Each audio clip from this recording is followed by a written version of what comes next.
আসসালামু আলাইকুম দর্শক, আমি মোহাম্মদ সোহেল রানা। আমার চ্যানেল গো উইথ সোহেলের পক্ষ থেকে সকল দর্শকদের অভিনন্দন এবং শুভেচ্ছা।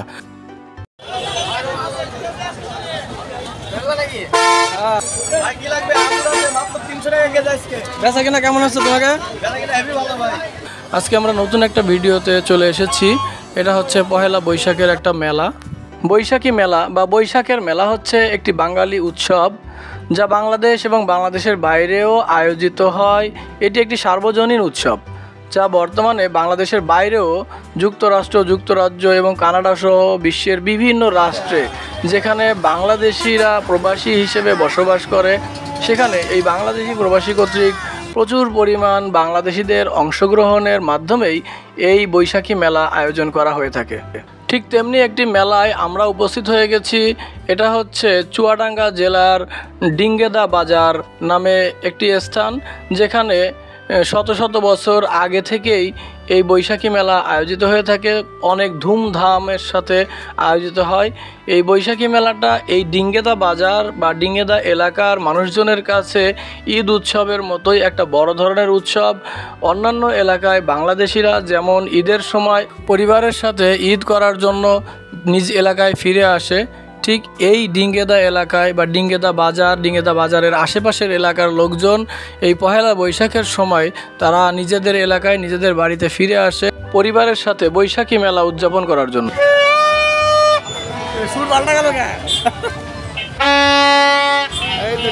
তো আপনারা এখন দেখতেছেন পাপড় ভাজতেছে।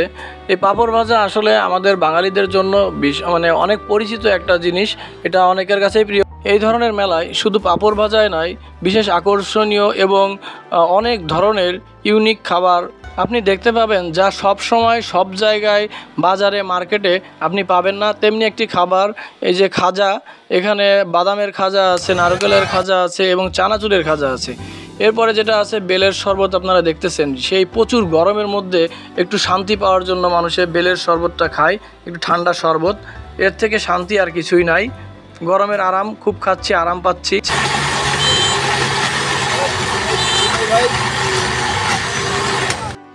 এই গরমের মধ্যে বেলের শরবত খাচ্ছি, যেহেতু ঠান্ডা শরবত, খুব খাচ্ছি, আরাম পাচ্ছি গরমের ভিতরে। আপনারাও শরবত খাবেন, শুধু বেলের শরবতই না, অন্য যে কোনো শরবত খাইতে পারেন আরামের জন্য।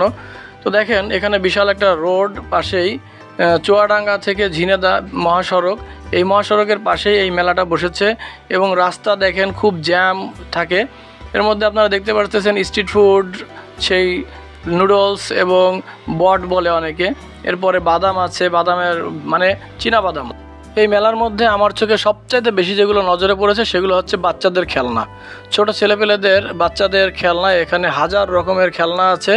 আপনারা দেখলেই অবাক হবেন যে এত রকমের খেলনা একই জায়গায়, এবং মেলাটা অনেক বড়। এখানে কয়েকশো দোকান বসেছে, তার মধ্যে বড় বড় দোকানগুলো মিষ্টির দোকান এবং খেলনাপাতির দোকান অনেক বেশি।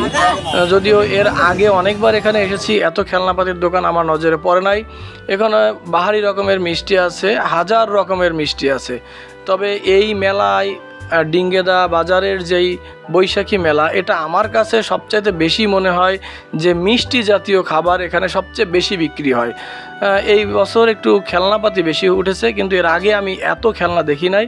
শুধু এখানকার মানুষকে আমার মনে হয়তো যে শুধু মিষ্টি খাদক। পয়লা বৈশাখের মেলায় কি শুধু মিষ্টি খেতে আসে? তবে কিছুটা চেঞ্জ হচ্ছে, আস্তে আস্তে সময়ের পরিবর্তন হচ্ছে, মানুষের মানসিকতারও পরিবর্তন হচ্ছে।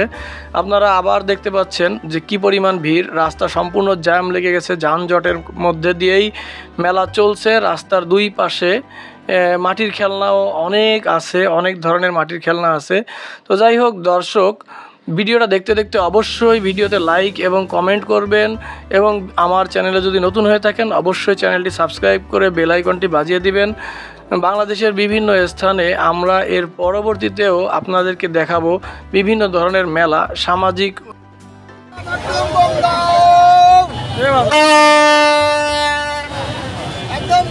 তো দর্শক, আশা করছি যারা ভিডিওটি দেখছেন অবশ্যই আপনারা কমেন্ট দিবেন, আপনাদের মতামত জানাবেন যে আপনারা কোন ধরনের ভিডিও দেখতে পছন্দ করেন, এবং আমার চ্যানেল থেকে এই ভিডিওর ভেতরে আরও কোন কোন জিনিসগুলো থাকলে আপনাদের কাছে ভালো লাগতো অবশ্যই আমাকে পরামর্শ দিয়ে জানাবেন।